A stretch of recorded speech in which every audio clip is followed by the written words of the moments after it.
Happy Friday. Happy freaking Friday. We film these on Fridays, so it's like a nice little end of the week check-in. It's a nice little end of the week check-in. Yeah. Yeah. For Especially sure. because I make her buy me beer afterwards. Amen. Yeah. So that Little works. beer and sush action. A little brewski and sush. I don't know why I said it like that.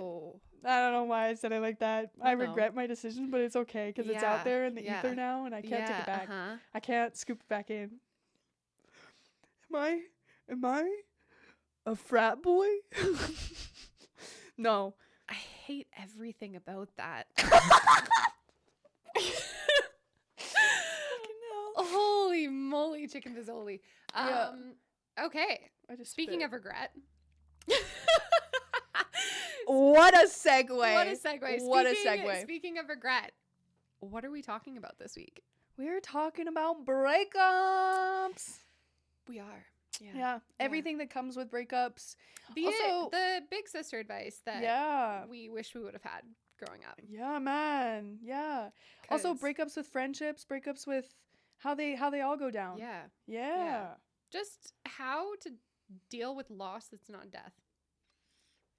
Real. I feel like it's a lot easier to write somebody off and to move on when they are dead, but when they are living sorry, that sounded a lot harsher than I meant it, but like you know what I mean. No, I get what you mean. No, it's a lot easier to not compartmentalize because it's not healthy, but it's a lot easier to put that relationship into a nice clean box and put it away when there's no chance that you're ever gonna run into them. You're never gonna see them again. Like I feel like that also covers like that's a different topic, but I feel like I'm really, and we touched on it last week as well, we're very comfortable with compartmentalizing relationships and pushing that down. And I feel like maybe that's like sorry, I just became Lois.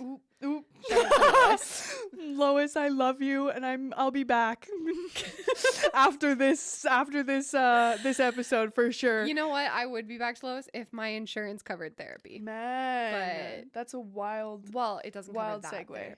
Anyway, okay, so it is a lot easier to put it away in a box. Let it go, pass you by. Let it not take over you when it's not something that you actively have to deal with because you're actively seeing that person. So, I mean, if we're going to talk about breakups, I guess we should start at the beginning. Yeah. So, I mean, when was the first time that you fell in love? Oh my God. It was so sweet. I had this beautiful little friend group going into middle school that it was just me and 3 geekazoid boys. Like, we used to ride BMX bikes around town. We were like you know those kids that you just see hanging out on the street and you're like, and they like go home and the street lights turn on and you're like, those kids have it right. That was my middle school experience. And it was grade 7. It was my first relationship. And we were getting to that age, and we were just friends. Like, it was getting to that age. I'll bleep 7. this out. But oh yeah. Yeah. I feel like we need to we'll have to come up with a name for each of them. Okay, we can come up with a name. Talk about it. Yeah, we can call him Ethan. Ethan.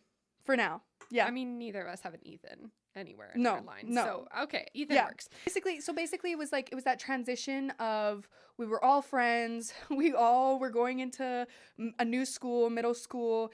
And it was like those feelings where you're like, well, I guess you're supposed to date. And I like hang out with them all the time. So like, which one do I like enough that I'd be able to like kiss on the mouth? And I was like, Ethan, you're good.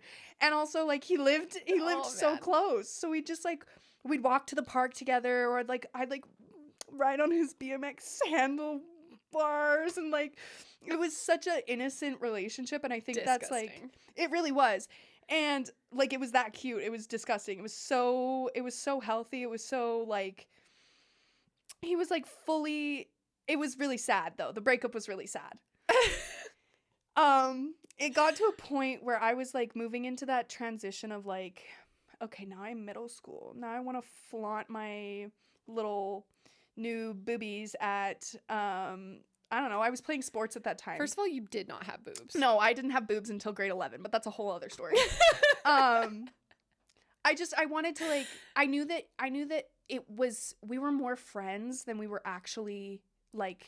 I will also say that your age group was obsessed with dating. Oh, hugely. Everybody had a new boyfriend. Actually so strange to It me. was a weird concept. Yeah. Well, and it was really perpetuated and supported by the adults. Yeah. That was like strange. It was really strange to see that, like, I never really, because I had guy best friends. Yeah. And then we got the odd joke. Yeah. Like the odd joke, like, like, you guys are going to get married one day, blah, blah, blah, blah. Like, but it really was never anything serious. And like, I guess I didn't ever date. No. You didn't really date I didn't date in, well, like. grade school. I didn't date. Like. I didn't call it dating. Yes. Yeah. I didn't like tell. You were. I mean, that was a whole thing that we've like talked about it. It's Yeah. like that, like, I didn't share any of my relationships with my family, Yeah. but like, you were very much so, like, our parents drove you to go see your boyfriend. Yeah. For hockey games and stuff. And Yeah. it was so weird to me. Yeah. That I'm like, she can't even drive. Yeah, no, and I had like I'm these like, full what on are boyfriends. you- It was a weird time in my life as well, and I think I needed that like. And they're like taking you to like go buy anniversary presents. Yeah. And Yeah. it was very confusing. But Yeah. anywho, so grade 7, you're in love. Yeah. So we were. Tell me So the how first. it ends. The first breakup. I remember it so vividly because it was so incredibly sad. Like it was so sad. So we met up at our houses were like down the street from each other, and we had a park in the middle that we'd meet up at, and we'd like go for a walk or like go get ice cream or like go biking or go to somebody's house and play video games. So we met up at the same spot, and it was like a regular weekday, like after school, and I was like, I texted all dramatically. I was like, hey, I need to talk to you. And then it was like we met up at the baseball diamond in the middle, and I was like, I don't really see this like working, and you know what, like we're headed into high school soon, and like I don't know if I can really be that committed to you in like that loving way. And you know what, self-aware queen, I really was a little bit of an attention in middle school. True. And so honestly, it wasn't like, he was very shy. He was so shy and so sweet and like just very gentle. And I wouldn't say he was shy. He just didn't care. No, he didn't care for the attention and just like. No. He let me soak it up, which was which was he part was of why... very happy to, shine a light on you, but he had no desire to be in the limelight. Yeah, no, and I think that was like I didn't want him to always feel like he had to be the person shining the light. And I think that's kind of where it came from. Or it's like, okay, this is like not the grown-up relationship that I want to be in. And it was honestly, it came down to like we were more friends than we were like. But also at that age, like, I feel like you're supposed to be friends at that age. I'm like, what are you doing otherwise? Like, you're not going through these big emotional changes with people. Like, no, it wasn't like I was ready to start having like sex or anything. And it wasn't like I was like, we both weren't. And it was like, we'd kiss every once in a while. And it was like, it's such a strange concept. Like, it was why such a strange age too. Well, and I really don't understand why adults perpetuate that. Yeah, like why they have to be weird. Like, oh, is that your boyfriend? Yeah, no, why can't it just be your friend? Yeah, real. So no, I texted him. We meet up at the Ball Diamond. We have this conversation, and I got up to go home and walk home, and he's like, I could tell he was about to cry. Oh my god, this song. I'm not gonna. Yeah, it was so sad. I could tell he was about to cry, so I got up and I was gonna walk home because I was like, I don't want to cry in front of him, and I don't want to see him cry. And so he's just sitting on the bench. He's just sitting on the bench about to cry. And he's like, I'm just going to sit here for a couple minutes. Oh, I'm so sorry, Ethan. Anyway, we have other history, but that was like that was my grade 7 first breakup. Oh. And yeah. And so I walked home and I got home and I still remember like vivid image. I got home and I looked through my front hall window, and he's still sitting there on the bench. And I was like, okay, cool.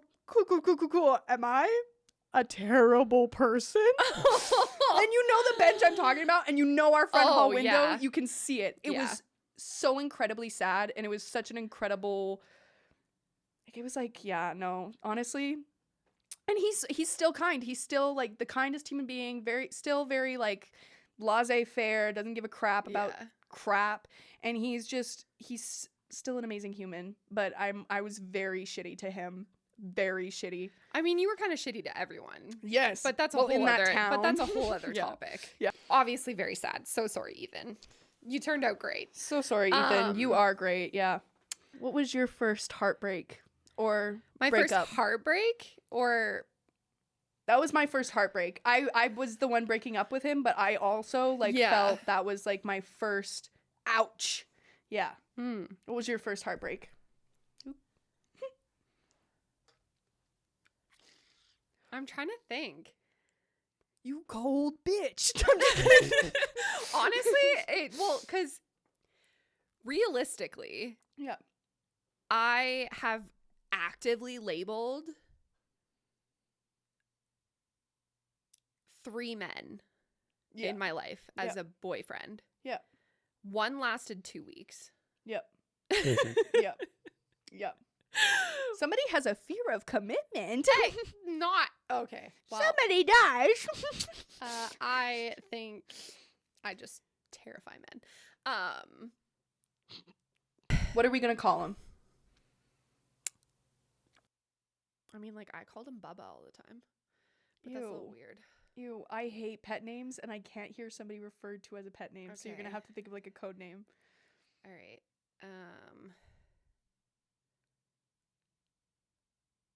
Can we touch on that? Do you like pet names? Depends. Like if depends on what. I don't think there's a situation that people need to use pet names. I hate it so much. Sorry. That's a burning passion. I'm gonna get on my soap all the time. I know, but if somebody uses a pet name for me, I'm like rip snorting. I think I think when it's performative, then it's icky to me. But I genuinely call everyone babe. I do that, yeah. Or like hun or love. Yep. And I do babe a lot. Babe. Yep. I call everybody love. Yeah. Like I would say, I'd say that's probably my biggest one is like I call everybody hun or love. Yeah. Babe for people I'm not as close with. Yeah. And then, but I don't really have like individual pet names. Pet names for friendships and people you know, that's fine. I'm okay with that. But in a relationship, I wouldn't say that I've ever had like a pet name that I call somebody specifically. Yeah. Like there's ones that I call everybody. Yeah. And then I just use them semi more frequently, I guess. But it's not really like I wouldn't say that I've like ever had like I don't call somebody Snookums. Yeah. Like chills, full body hives. But anyway, what was your code name for your first breakup? Okay. Well, I'm looking at a picture of Johnny Cash, so we'll call him Cash. Okay. So cool. Cash was my brother's friend. Messy. But also my best friend's brother. Yep. So we never dated.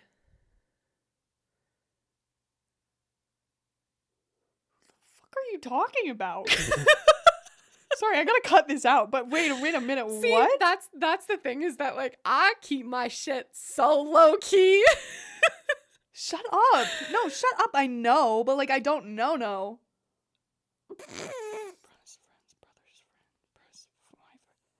Oh, okay. No, I'm on the same page. Yes. We're good. Got there eventually. Okay. Yep. Anywho, so my best friend's brother, we never dated. Yeah. Like we never actually, but we had for good reason like a 4-year relationship. Yeah. That it was probably consistent and like we like said I love you to each other and like we were very, very messy. And at this time in my life, I was going through a lot of really like dark and secretive things that I wasn't sharing with anybody. And he was the one person that I could share all of those things with because he was involved. So it was a lot more trauma bond. Yeah. 100%. Yeah. 100% he was a trauma bond relationship. Yeah. And I was really obsessed with him. Yes. And like, I know now looking back at the relationship that it was very much so through, I don't think any like true malicious intent on his part. I think we were both just so broken. But a lot of it was like classic narcissistic manipulation. Like, he would make me feel like shit about myself, and then he would be the only one that could make me feel better. Yeah. And it was, and I don't think that it was, you know, something that either of us were actively aware of, but it obviously made everything feel a lot more intense. But I remember vividly, this is so bad. This is so bad. This is so bad that somebody has actually said this to me. So that's terrifying. So I'm 15 years old. Yep. I'm almost 16. Yep. And because I remember I was like gonna take my license right away. And that's what we were talking about. Mm-hmm. We were talking about the fact that like I would have my license and like, because he lived out of town. Yep. So I was going to be able to like go see him whenever I wanted to. Yep. And at the time he had a girlfriend. Yeah. He had a girlfriend for years. Yeah. And messy. So messy. Jesse loves it messy, man. You know? No, real. You know, who doesn't though? Let's be real. Okay, so what was the breakup? What was this isn't even the breakup. That's like the really embarrassing and like truly regretful part is that I did not end the relationship with this man the minute he said this to me. So it's like midnight. Oh no. I'm texting him. I know he's over at his girlfriend's house, who lived up the street from me. Messy. Continue. So he would go see her and then be like, okay, I gotta go home, but then would come get me and we'd go for a drive. Mm-hmm. And mind you, like, I'm not that shitty. We never did anything. Okay, but you're still in an emotionally involved relationship. We were in an emotional relationship, yep. But we never did anything. Yep. Because I was very against that. Yeah. And I thought it wasn't cheating if I didn't kiss him. Which is a whole other story. But so you fell into the girl best friend trap. Oh, yeah, I did. And so he's texting me and I was like, oh, you know, like, it's going to be so great to like see you. Like, I hate missing you all the time. And he's like, yeah, I know. And then we're talking a little bit more and he point blank says, he's like, I have to tell you something. And I was like, okay. And he's like, when I have sex with her, I picture you on top of me. That's so... And I was like, I remember this sinking my condolences in my gut. And I was like, this is heartbreak. Yeah. I was like, it made me feel so disgusting. But the fact that I was happy about it. Yeah. Like that was like the truly heartbreaking part is that I was like, I felt oh my God, he's thinking about me. Which was disgusting. Yeah. No, and I knew that in that moment too. I was like, ew, why does this make me feel good? I was like, I am so broken and fucked up. And then I continued to be around him for the next 2 years, which was just a whole other level of, and then it ended really messy. Okay, give me the end. Give me the end. I live for the mess. Fast forward 2 years later, I'm 17. Everybody was out of the house. He came over to our house. Okay. And everybody was out of the house. Rare moment. Which, like, was the only moment that he would have been there. Because I never, ever brought anyone no around. We had a lot of family in the house. It was very hard to bring significant others home to... Well, but you guys were also friends with... Yeah, no, there was some involvement with that specific relationship that there was, like... But, I mean, like, our older brother Jacob would bring, like... My older brother dated my best friend in high school. Yeah. Everybody was... But, like... I very much so hid this relationship because A, he wasn't a good guy. No. He wasn't a good guy. He wasn't well liked. No. Around town. No. And he also was into some bad shit. Yep. So he was over at the house and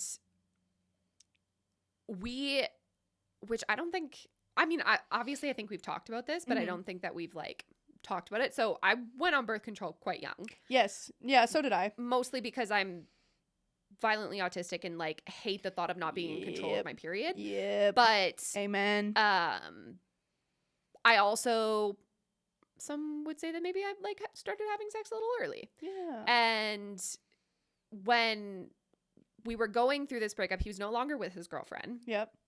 We had hooked up a couple times, and we were talking about if I got pregnant. Yeah.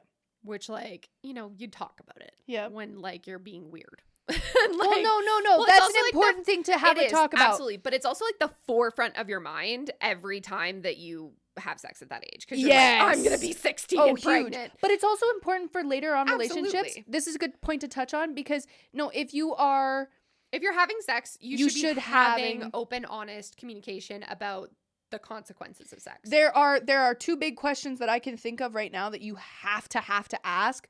What would happen if I got pregnant? Are you on birth control, or or am I on birth control, whatever? And also, have you been tested recently? I think the main if you cannot have those conversations, you are not ready to have sex with that person. I would say the main one for me is just like, how aware are you of your sexual health? Yes. Yeah. Because, I mean, first of all, we're both fruity. Yeah. So yeah, there's not always a risk of pregnancy. No. But the thing is my main thing is like, how aware are you of your sexual health? Yeah. And how comfortable are you with your sexual health? Because I'm the first person. I will show you my test results. Yeah. I have them on my phone. Like they're like, we make it like a brunch date. We go and get tested and get some mimosas afterwards. And you know what? You should. It's not hard or embarrassing, and it's something that, you need to check in on. This is a whole other story. Huge. Do you want to finish that topic? Sorry, I segued you. Do you want to finish that? So you were having the pregnant conversation. Okay. So we were having the pregnant conversation, and I was like, what would happen if we got pregnant? And he was like, well, we'd take care of it, like, together, like, whatever we decided, like, we'd been in it together. And I remember violently arguing with him and being like, nope, you would leave my ass. I'm like, don't even fucking lie to me. Like, you would not stick around. And like, I genuinely remember, like, in that moment fighting with him because I just wanted him to admit it. Yeah. That we had been together leading questions for 4 years, and I was like, you won't call me your girlfriend. You won't, like, take our relationship public. Like, he wouldn't be tell so any fucking of his for friends. real. You wouldn't be around. He wouldn't let me tell my friends about us. And I was like, be so fucking for real right now. Yeah. Like, there's no way. Yeah. Yeah. And he was like, well, if that's what you want to think about me. And I remember being like, yep, that's what I do think about you. And then he was like, seriously? He's like, if that's how this is going to be, like, I'll leave right now. And I was like, okay. Yeah. And then he's like, okay, I'm gonna, like, he's like, I'm leaving. And I was like, okay. Lock the door on your way out. And then he left. Cold. And I just got chills, Jesse. That was, like, cold. Mind you, I hate this dude, so you know what? I'm okay with it. I think we had talked about it before. Like, girls, like, break up long before they actually break up. Oh, but yes. I remember sitting there being like, I should feel sad. Yep, but you don't. You feel like this sense of, like, relief. I turned on Undone by Haley Reinhart. Oh, yes. And I remember laying on the end of my bed and, like, trying to cry. That's such a real experience. It was putting on a playlist. On sad songs so you can try and feel the emotions. Give me the tears. You're supposed to feel. Sometimes I can't cry. Sometimes I have this playlist literally on Spotify. Check it out. It's called Crying Laxative. So that when you can't cry, it's like a little bit of a Miralax for your tears. Did you take your meds today? Oh, okay. Yeah. But no, that's such a real thing. No, yeah, I remember just being like, you need to get out that emotion. I experienced the heartbreak of that relationship so much sooner than it ended the relationship. And that has been my experience with any of my relationships is that I feel like I experienced the heartbreak way before it ends. Me too. Yeah, no, I feel that. And part of it is that, like, over my relationships, I've spent a lot of time, I test people. And yes. I really, it's something that, like, I actively I'm worked working on in my last relationship, and, like, I'm actively still working on, Yep. that I don't need to constantly be making up with someone. Yeah. Because, and it's a big thing, and, like, one of the main points of contention in my last relationship was he wouldn't fight with me. Yeah. And fighting is my love language. Yeah, you love to fight. It has been. Jessie is a legal assistant. So yeah, no, that's she loves writing a wordy email. She also loves conflict.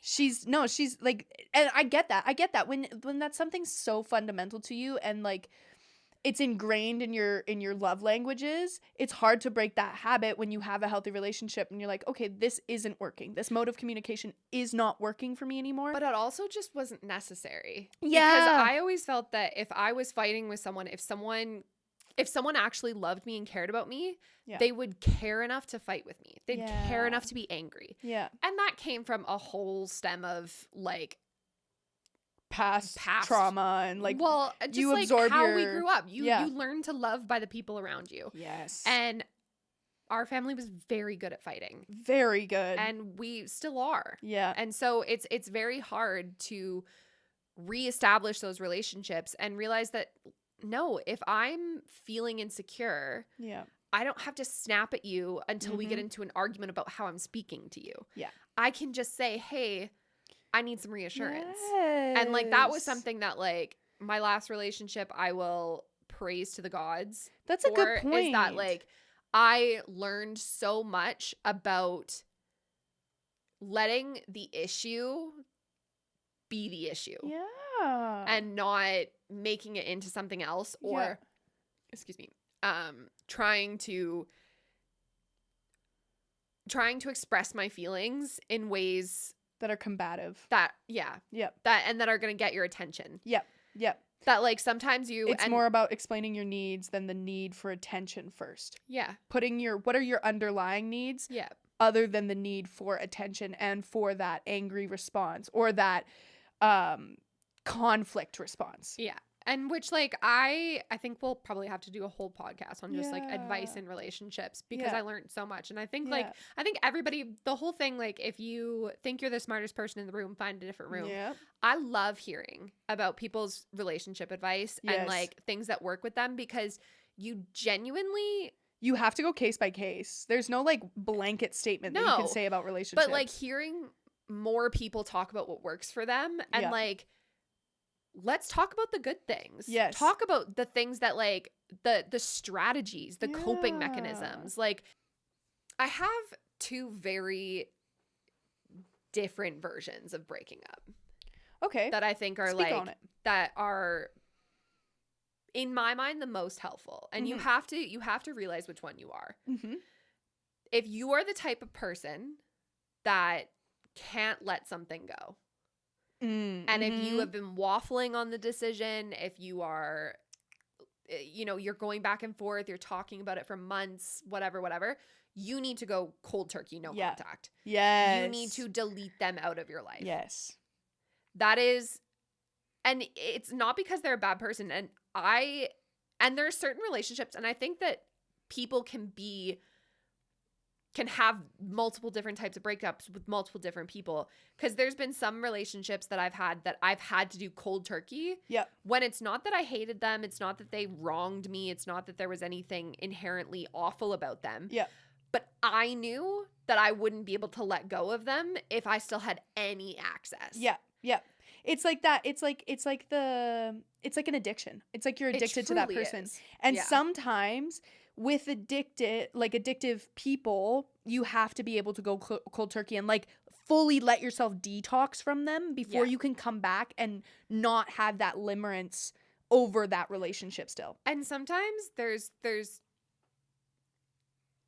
you're not able to blur lines with people. Yeah. I don't think that exes can be friends. No, me either. You can be friendly. I don't. Yeah. I don't think you can truly ever be friends. Yeah. Yeah. Unless I there's believe that, something yeah. like very like obviously there's always exceptions to the rule. Yeah. There's But always I different think for the circumstances. most part, you can't be friends with someone that you used to be so in love with. Yeah. And that's the Yeah. relationships that I'm talking about. Like not the exes that you dated and you realized that like, oh, we were definitely just meant to be friends. Like Yeah. those aren't the relationships I'm talking about. The ones Yeah. where you were like head over heels in love, where a Yeah. breakup really fucking rocked you. Yeah. Yeah. Like those are the relationships that you can't be friends with that person no. because you're always going to wonder, why is it working now? Yeah. Why is this friendship working but not a relationship? Yeah. And also I think that that's really not fair to new people that you're bringing into your life because huge. you're inviting Huge. that insecurity into their life and Huge. rightfully so. Yep. Yep. Even if they are trying to be open with the idea or open to the idea of you being friends with an ex, Yeah. you're still going to have that. There's still going to have that overarching like, well, why are they still friends with their ex and like looking for more? Like you're still going to look for those answers, even if it's like, and it's natural and it's also just something that I think, you know, as much as it sucks to say, like we are jealous people. yeah. And like there's some people that are super jealous and some people that like are not jealous at all. When you don't feed the green monster though, But at the end of the day, there's always going to be that Mhm. little bit of doubt that Yeah. just doesn't need to happen. Yep. Yep. But regardless, you can either do the cold turkey breakup Yep. or I think you should break up together. Yeah. Because there is something so healing good point. about Breaking being up able amicably. to break up amicably, Yep. but also revisit it. Yep. Because breakups don't just happen in one night. No. And I think that when you get older, that's the biggest difference in relationships is that you really do separate yeah. instead of break up. Yeah. There's a lot of, as you get older, you start to realize that those like amicable splits are very much so more important because you have overlapping things in your Yeah. life. And if you work with that person or if you have a routine with that person or you share an animal or mutual friends, you're going to have Yeah. to be able to split amicably so that the other moving parts in your life are not shattered and you are not left with a sinking feeling of, oh crap, what the hell do I do now? Like Yeah. what do I do? Like I also think that's probably the biggest advice I could ever give anybody is way before you even break up. When the relationship is great, what does your life look like without them in it? yeah, you have to be a person by yourself. Do you have a life? Yeah. Because when that's something that I know holds so many people back from actually breaking up with someone. Yep. Is that they don't have a life without them. Yes. Yeah. And that they do have to cut every single one of their friends off and they Yep. have to move out of their place and like they Yeah. won't be able to talk to this person Yeah. or that person. Don't or, like, isolate yourself. don't- If you're with the right person, they wouldn't ask you to isolate yourself. Yeah. And you wouldn't want to isolate yourself because you'd want to bring those relationships outside of your romantic relationship into that romantic relationship and be like share those experiences together. Like you Yeah. wouldn't want to be isolated. Yeah. And a exactly. healthy relationship, your friends aren't going to not want to be a part of those big moments with your Yeah. romantic Yeah. partner. And I think that it also like when you get older and you start, you know, having separations instead of just like these, you know, the dramatic breakup on the bench, Yeah. you really do have to, there comes a point where, you know, there is one other person that's going to know exactly what you're going through. Yeah. And that's the person that you were in a relationship with. Yeah. And it's okay to talk about it with them. And it, like, I obviously, like, many people would disagree and be like, it's not healthy. Yeah. But with some people it is. But With some I feel people like there's an exception. Yeah. And sometimes, and it goes back to that it's thing not we always touched such on. a bad thing to like. It's not that Yes. like not every separation is because something went wrong. Yeah. Sometimes it's just life. Yeah. And that was a thing that we touched on last time was sometimes you have to be able to go back until you're completely done. And with some people that works. Yeah. Some people, if you're not truly... Some relationships that works. Yeah. It really truly depends on the person that you're with and like why you broke up. And there's so many different circumstances, but I really think it boils down to those two approaches in my mind anyways. And like that you either have to go cold turkey or you have to break up with them, because if you broke up for any sort of negative reason, if there was like any sort of hurt involved, cold turkey. Yeah. You cannot. Yeah. You have to go no contact. Leave that door open. For a little bit. You have to go no contact for a little bit, because there's just, if there was manipulation while you were in the relationship, it's going to be 10 times worse when you are out of the relationship. Yeah. Because you're grasping for straws at that point. You're flailing, and there's not going to be much reparations happening when you are both. Because even in good relationships, and when I say that like break up together, this isn't to say that like you're not going to have those moments that of like the waffling and whatever, but because that's just natural. And like when you look back on something, hindsight is 20/20, and you start to question like, was that really that bad? Or like, was I just being dramatic? Or did it feel like it was everything? But like, you have to truly ask yourself and sit with it. And, you know, if you're talking to your partner about it and you have things that like you're comfortable saying after you're not together. Yeah. Odds are super cathartic. Super cathartic. It is, yeah. Unless you get a little too into it and then you enter your evil era and you're like, I wish I never dated you, and I hope your hairline keeps receding. Oh, maybe future Georgia, you might want to cut that out, but if you leave it in, you messy bitch, I love you. Anyway, moving on. Okay, so we talked about our first breakups. Do you want to talk about your worst heartbreak? The one that stung the most? What hurts the most?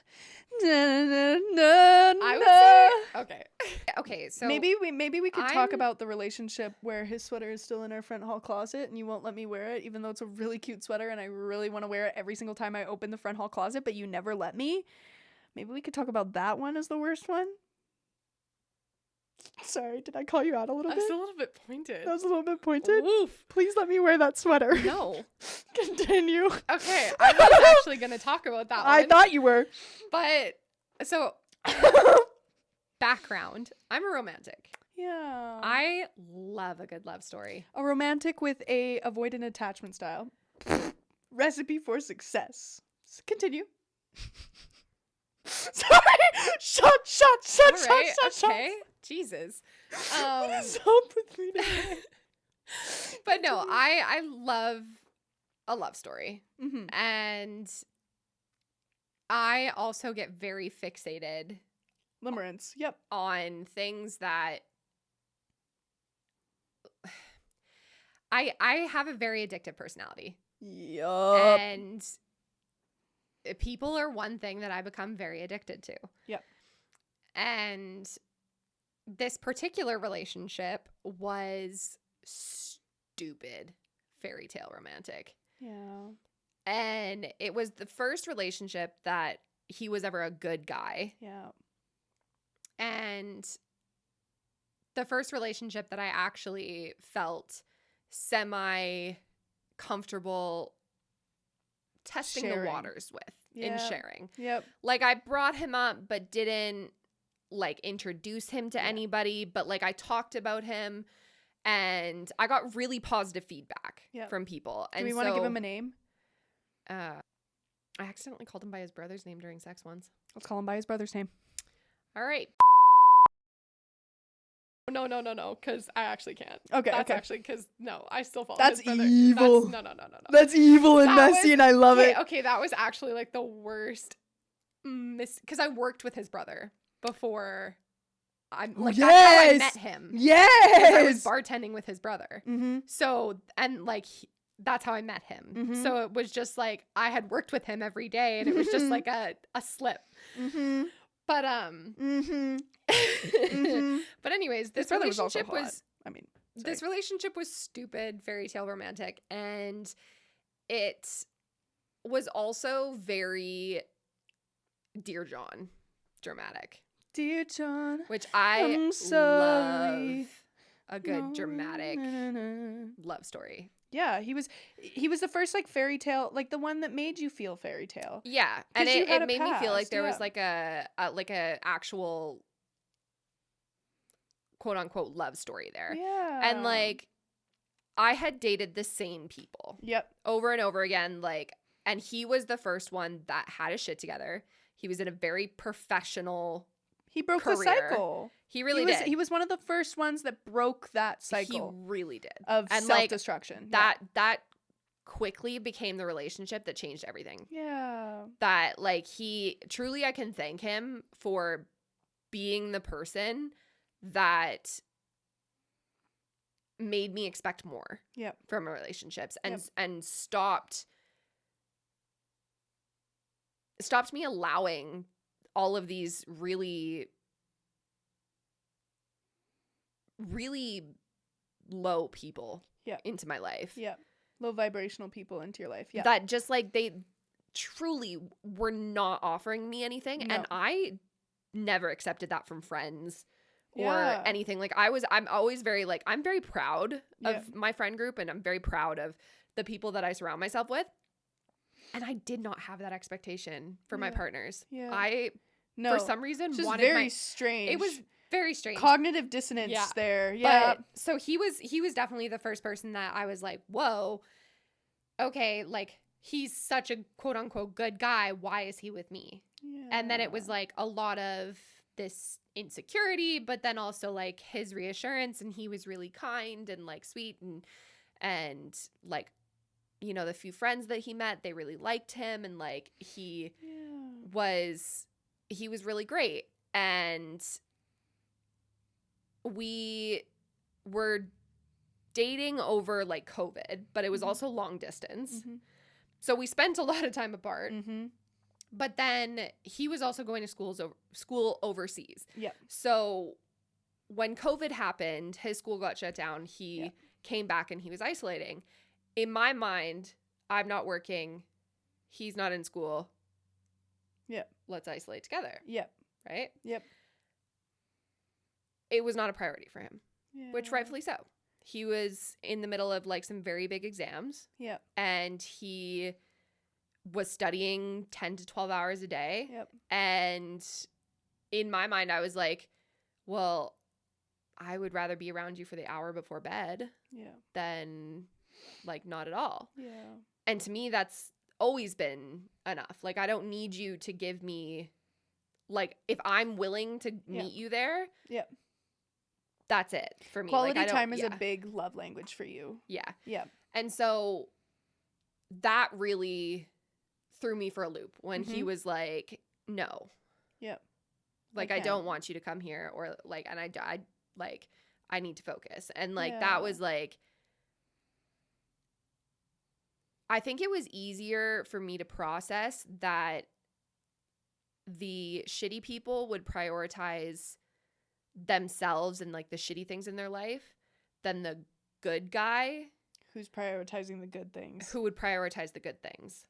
Yeah, because it kind of stings. It's like, well, why am I not good enough to be prioritized? Yeah. Yeah. And that does sting. Which is totally unrealistic. Like, this was his future, his career, his like livelihood that he had spent years before me. Yeah, and a lot of money investing and a lot of time investment. And there was no reason for me to expect him to prioritize me at that point. Like, but it still stings. And I think that that was a relationship that I had to go cold turkey. Yeah. And but also, when I say go cold turkey, be 100% upfront about that. Yeah. Yeah. When I ghost someone, I tell them. I'm like, I am deleting you off of social media. Yep. I'm deleting your number. I don't even delete them. I'm like, I just say, I can't answer you. I don't have the emotional capacity to look at your face. I don't want to see you. Oh. I don't give myself the option. I don't give anybody else the option. Fair. I no. I'm like, and I'm like, I need you to not reach out to me. Yeah. And Yeah. like, if you do, I'll have to block you. Yeah. But like, I need you not to. I have an easy time emotionally detaching, which is terrifying. But yeah, that's like the only way that I. Yeah. Like, there's some people I don't have to go that far, but like, Yeah. if I'm talking like, if I'm 100% cutting you off, that's how far it has to go. And with him, that was definitely part of it. And I spent 2 years learning to let him go. Yeah. Yep. And like, that was probably the hardest. Yep. It was hard because he was the person that made you believe first in love. made me feel like I was a good person. Yeah. And then I was like, well, if I'm not with you anymore, how do I still be a good person? Yeah.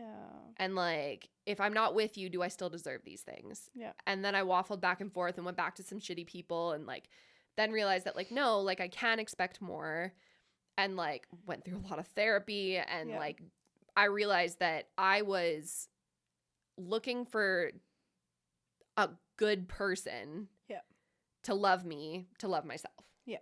Yeah. And I think still that relationship is very testy for me because there was also a lot of like, I mean, we both know this, but I'm a very spiritual person. Yeah. And like witchy and whatever. And like, I believe in a lot of like witchy faith and kismets and whatever. And there was a lot of things that were very spooky and faded in that relationship. Yes. And that came to fruition from different readings that I had had, and a bunch. There was just some like very strange fate things that came about, and like it felt very karmic. Yeah. Yeah. And so it's still a relationship that I struggle to let go of. Because you're still processing it. You're still taking lessons from it. Absolutely. But it's also like, it's something that I constantly doubt myself as well, that I'm like, did I make this up in my head? That like it really was like as serious as I thought it was? Yeah. Because like it genuinely like is just kind of. I think those are the ones that sting the most, is the ones that you make up in your head, or that you second guess and you're like, was it that big of a love? No. Okay. So can we pivot? Yeah. Okay. I'll talk about the worst one. My worst one. Which is the worst one? I know which one is the worst one. And you tried to beat him up in a bar. Jesse tried to beat this dude up in a bar about a couple years ago. And I had been no contact with him for years at this point. I didn't try and beat him up. You threatened it. No. This is exactly what happened in that situation. We were at a bar in the city that I was living in. Uh-huh. And this is sounding like a threat. I was with my group of friends. Yes, yeah. And all of a sudden, like, we worked in the industry, so we frequently had random people come join our table because they knew somebody at the table. Yes, yeah. This group of people come over and join us, and we're drinking for a little bit, and this guy looks so familiar. And I'm just like, I know you. Huh. Like, I know you, and I'm a little drunk at this point. And I'm like, I do know you. Where do I know you from? I'm like, I know you. And then somebody said his name, and I was like, you. We're going to call him... Bosco. Yeah, we're going to call him Bosco. Bosco was... So somebody said Bosco's name. Yeah, somebody said Bosco's name. And then I was like, I locked in. And I was like, you. And he knew who I was. Yeah. And he was like, hey, Jess, long time. And I was like, you better get the F out of here. I was like, listen.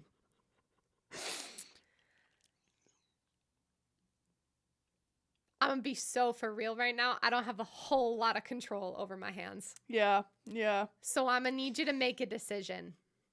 We're either going to go outside, take a minute, and reacquaint ourselves. Yeah. Or you and your friends are going to go back to your table. Yeah. No, real. I was like, I'll buy you a beer after, but Yeah. we either got to go outside Yeah. or you got to leave. Yeah. Because Yeah. I was like, I can't keep staring at your stupid fucking face. Yeah. Now that I've made the connection, I cannot. I Yeah. don't want to look at your face. I'm going to throw up. Yeah, no.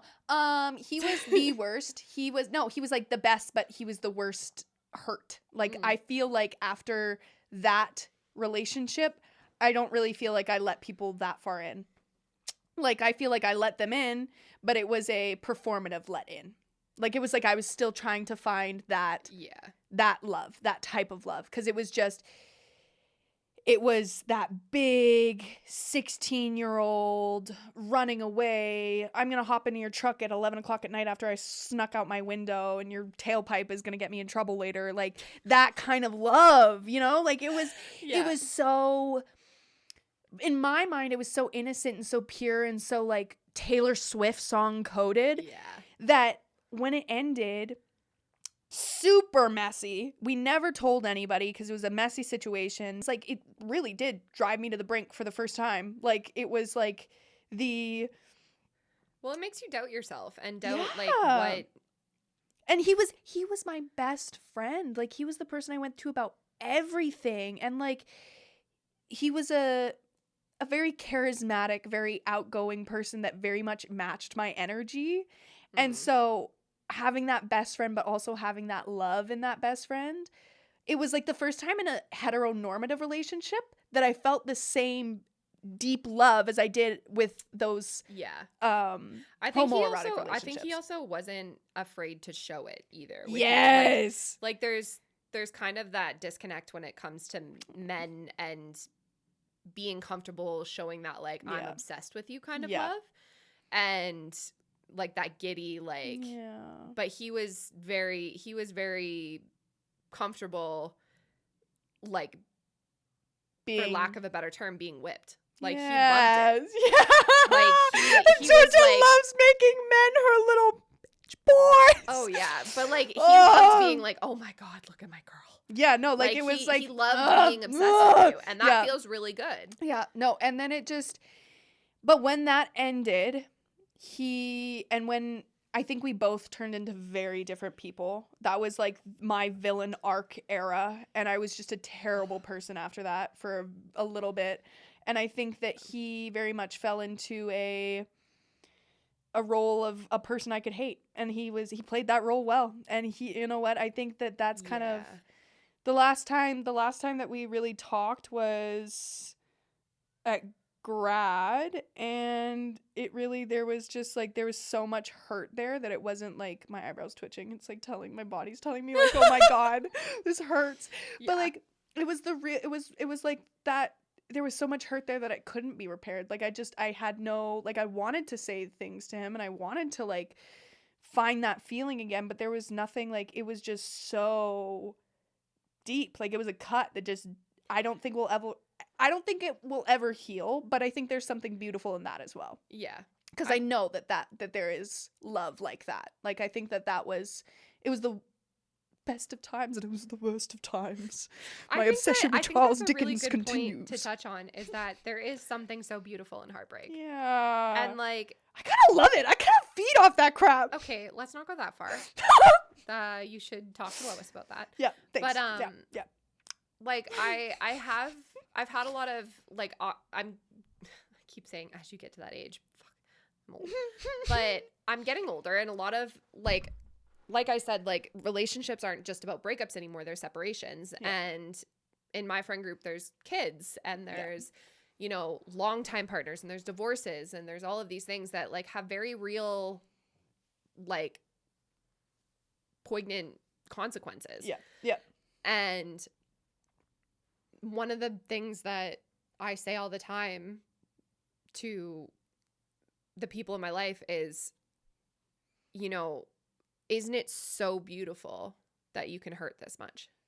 Yeah, I love when you say that crap, but in the moment, it really hurts. In the moment, it really fucking sucks. It really hurts. But those are the things that, like, because I spent so long hurting myself and, like, truly making situations that put me in that place. Yep. That when that hurt came from something that was so beautiful, Yeah. it was a totally different kind of hurt, and Yeah. it made me remember it so much clearer. Yes. And that I was able to say, like, this is a hurt that came from something worthwhile. Yes. Because when you're heartbroken and you know, in pain and like suffering over things that were just shitty, yeah, and that just happened because life is hard and tough and mean, those things, you can't find something beautiful in that. It's not beautiful to suffer for no reason. Yes. But when you have something that worth suffering over, you feel that pain. Yeah, no, 100%. Yeah. And like one thing that you say as well, anytime I've gone through a breakup, is you don't have to hate that. You can hate how you're feeling right now, and you can hate what they did, but don't let it discount every good memory you've had with them. Don't let it cloud every good part that you let yourself be in love.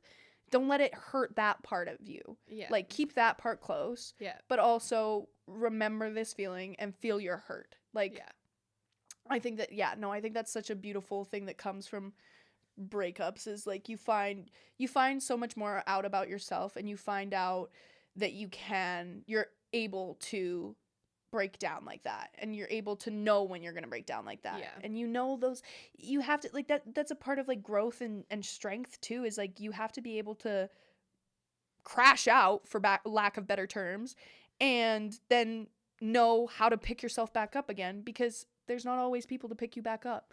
So there's all of those things that, like, the world still goes on. Yeah. And it keeps turning. It's not, you will get through this day. Oof.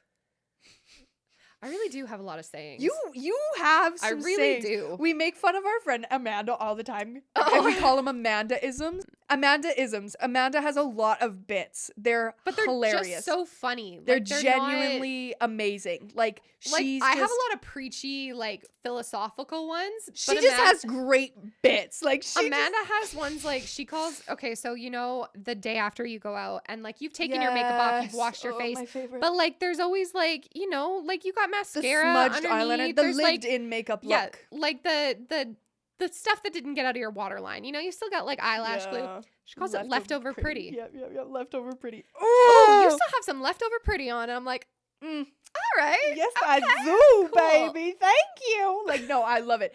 She has those like quick, like, little, like, names for things. Yeah, Amanda-isms. Yeah. You have, yes, that's a good. But I have, like, stupid philosophical ones. Quotes. Like, yes.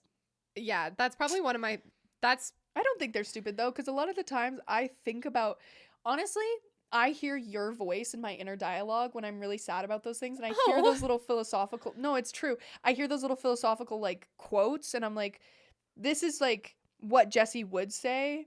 Aww. I know I need to rework it, and I know, like, and I still call you for you to repeat it, but it's like, those are the things, because in such traumatic times, those were the things that helped me, and those were the things you said that were, like, very much stuck, and those things that stick, you keep using them because it helps somebody else, and I use those in with my friends, too, because if they meant so much to me, because they were so simple, or they were so direct, or to the point that they're gonna mean something to somebody else. So I hope they mean something to you, because I love them. I mean, truly, if I'd go to war for the Jessie colloquialisms. Frick. Sorry, my cheeks feel really warm. Oh yes. Are we ready for a brewski and a sushi? Brewski and a shoosh. Okay, I don't want to drink beer and eat sushi together. Okay. We'll have to delegate on the food choice, but I am starving, and I really hope the mic didn't pick up my grumbly belly. Maybe I want beer, but I also want sushi, but I don't want beer and sushi. Beer and sushi? I can't. Brewski and a sushi. I need Brewski you to sushi. stop. I can't. That's why I don't want that. Okay. Good Lord. Well, thank you for joining us. I hope that if you're going through a breakup, this helped you. And we've gone through our fair share, and we'd love to hear about what is the craziest thing you've done after what a is breakup? Your craziest breakup story, and also what is your best breakup advice? Yes. Drop it in the comments. Share the love for all of the girls, because let's stop gatekeeping how to live life. Yeah. Because nobody teaches you how to do that. Nobody teaches you how to do this. The means to live. Yeah, no. I think we all just need an older sister. Yeah. Amen. Amen, sister. But don't leave me hanging. That unlocked some sort of like I had to childhood think hurt. so hard about doing it with my left hand because my left hand is so useless. Like I genuinely have I'm ambidextrous, so I have don't get no that. dexterity. Like you do this. Okay, like this with your right hand. Yeah, no, I'm definitely ambidextrous. Oh, if I don't. Okay. Thank you again. We are so glad you're here, and we're glad you're living on this earth with Thanks us. for being hot and dangerous. Hot and dangerous. If you're one of us, then roll with us. Because we make the hipsters Fall in love when we get a hot pants on and up. And yes, of course it does. We run in this town just like a Got Jesus on my necklace. Us. Anyway, peace out.